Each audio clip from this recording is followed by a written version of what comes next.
Assalamualaikum warahmatullahi wabarakatuh. Kami dari kelompok 3 ingin menjelaskan tentang analisis korelasi dan regresi berganda menggunakan aplikasi SPSS. Nah, tujuan analisis korelasi adalah ingin mengetahui apakah ada hubungan antara dua variabel atau lebih.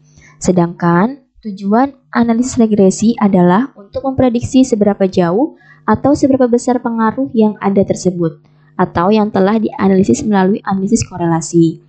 Untuk data yang berskala interval atau rasio, bersifat kuantitatif atau parametrik, tipe analisis korelasi yang digunakan adalah percent correlation atau istilahnya adalah product moment correlation. Sedangkan untuk yang berskala ordinal, kita gunakan Spearman correlation atau statistik non-parametrik.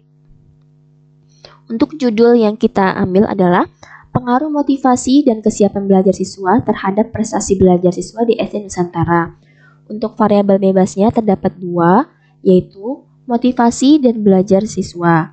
Sedangkan untuk variabel terikatnya adalah prestasi belajar.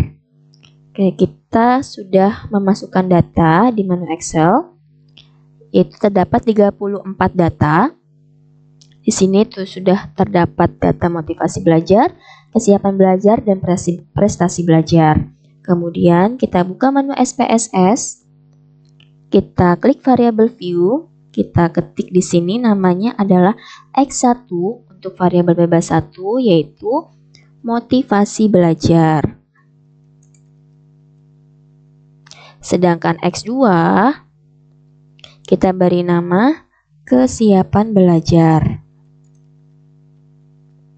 Untuk variabel terikatnya atau Y, kita beri nama prestasi belajar. Nah, setelah diberi nama, kita ke data view, kemudian kita copy data yang ada di Excel tadi ke menu SPSS.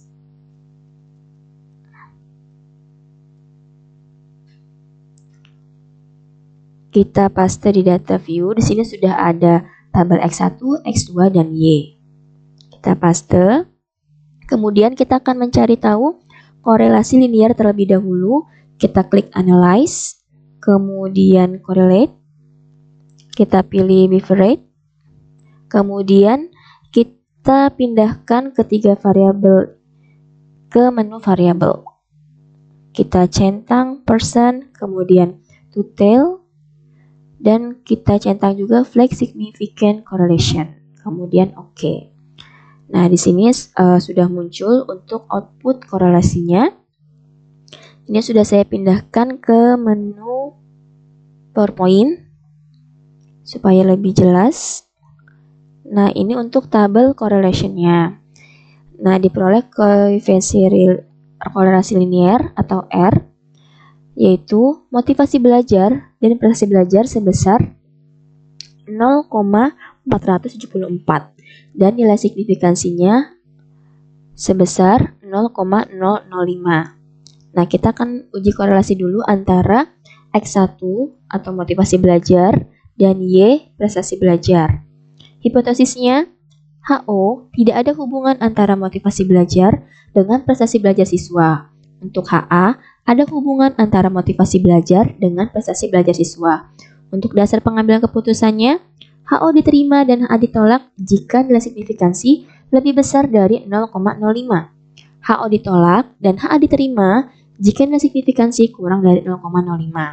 Nah, jika nilai signifikansinya tepat di angka 0,05, maka dapat menggunakan perbandingan nilai percent correlation dengan R tabel. Jika percent correlation lebih besar dari R tabel, maka terdapat hubungan. Jika percent correlation kurang dari R tabel, maka tidak terdapat hubungan.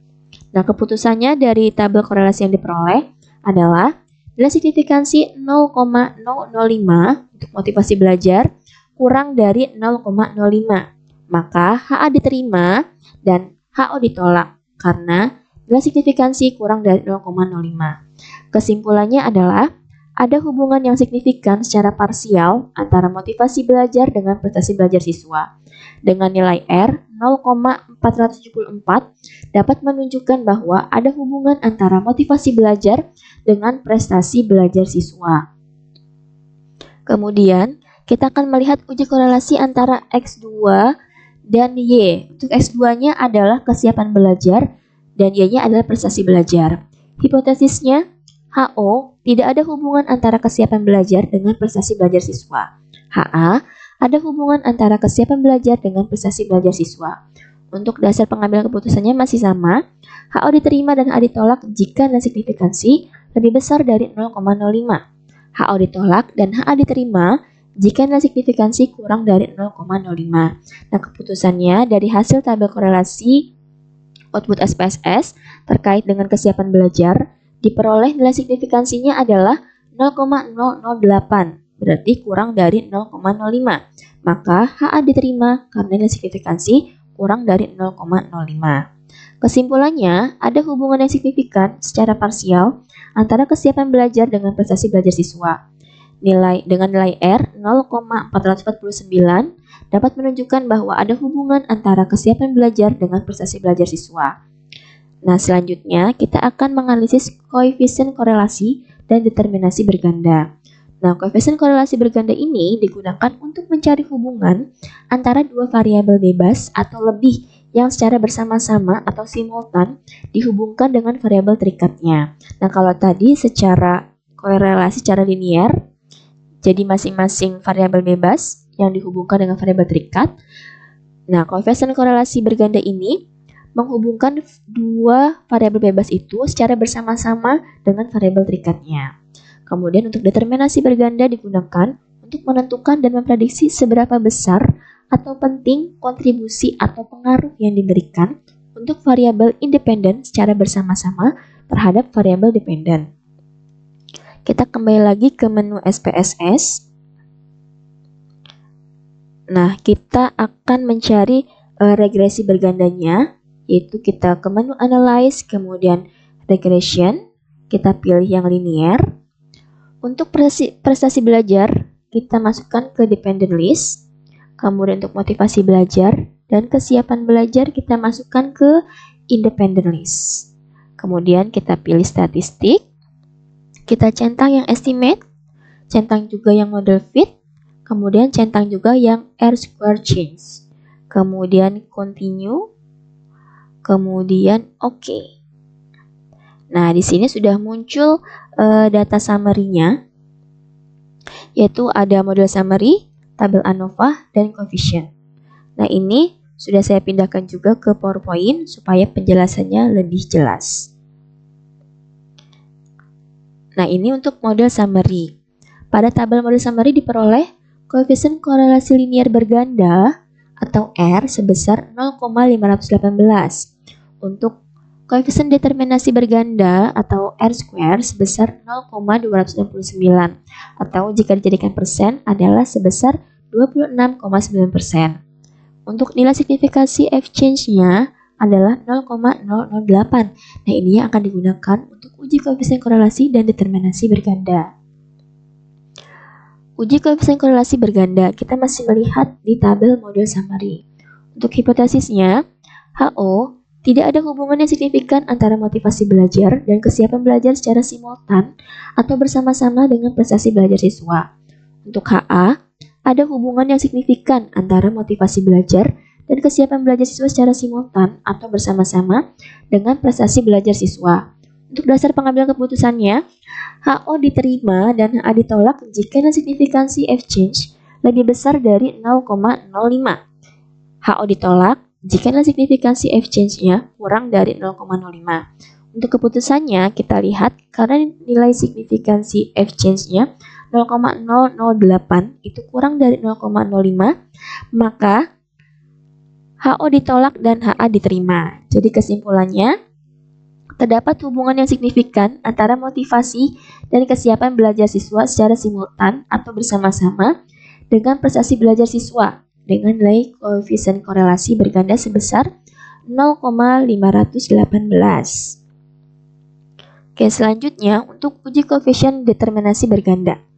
Masih menggunakan model summary. Untuk hipotesisnya, HO tidak ada pengaruh antara motivasi belajar dan kesiapan belajar secara simultan bersama-sama dengan prestasi belajar siswa. HA ada pengaruh antara motivasi belajar dan kesiapan belajar siswa secara simultan atau bersama-sama dengan prestasi belajar siswa. Untuk dasar pengambilan keputusannya, HO diterima dan HA ditolak jika nilai signifikansi FCH-nya lebih besar dari 0,05. HO ditolak dan HA diterima jika nilai signifikansi FCH-nya kurang dari 0,05. Untuk keputusannya, karena signifikansi FCH-nya 0,008 kurang dari 0,05, maka HO ditolak dan HA diterima. Kesimpulannya, terdapat pengaruh antara motivasi dan kesiapan belajar siswa secara simultan atau bersama-sama dengan prestasi belajar siswa dengan nilai koefisien korelasi berganda sebesar 26,9%. Sisanya dipengaruhi oleh faktor-faktor lain. Untuk persamaan regresi nilai berganda kita lihat di tabel koefisien. Untuk tabel koefisien diketahui nilai A atau konstan itu sebesar 10,609, B1 yaitu motivasi belajar sebesar 0,376, untuk B2 untuk kesiapan belajar yaitu 0,283. Nah, untuk persamaan regresi nilai berganda antara motivasi dan kesiapan belajar dengan prestasi belajar siswa adalah Y sama dengan A ditambah B1 X1 ditambah B2 X2.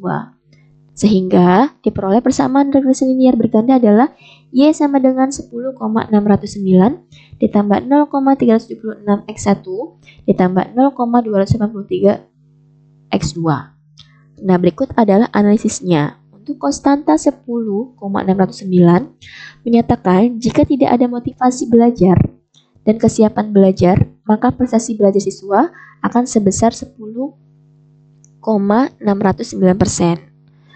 Untuk koefisien regresi X1 sama dengan 0,376 menyatakan jika motivasi belajar skornya bertambah 1, sedangkan kesiapan belajar tetap, maka akan meningkatkan prestasi belajar siswa sebesar 0,376%.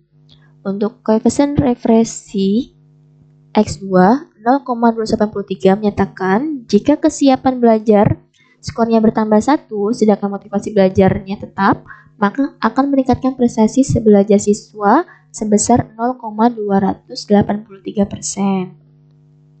Nah, jika nilai koefisien regresi X1 atau X2 positif, akan meningkatkan Y. Tapi jika X1 atau X2-nya negatif, maka akan menurunkan nilai Y. Kita lihat di sini bahwa nilai koefisien regresi X1 atau X2-nya itu bernilai positif, maka otomatis nanti akan meningkatkan nilai Y.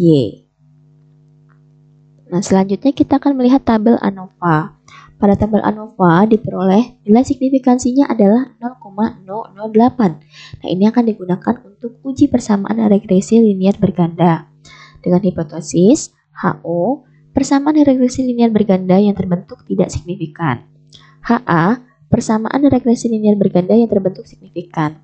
Dasar pengambilan keputusannya adalah HO diterima dan HA ditolak jika nilai signifikansi lebih besar dari 0,05.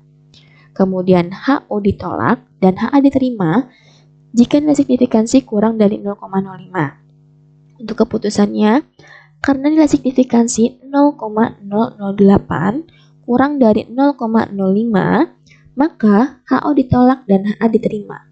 Kesimpulannya, persamaan regresi linear berganda yang terbentuk yaitu Y sama dengan 10,609 ditambah 0,376 X1 ditambah 0,283 X2 itu signifikan.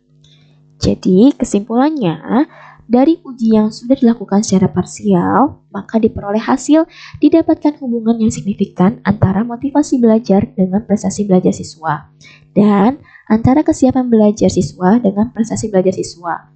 Maka secara simultan juga diperoleh hasil terdapat hubungan yang signifikan antara motivasi belajar dan kesiapan belajar siswa secara bersama-sama dengan prestasi belajar siswa di SD Nusantara. Oke, demikian analisis menggunakan SPSS untuk korelasi dan regresi berganda dari kelompok 3. Demikian, wassalamualaikum warahmatullahi wabarakatuh.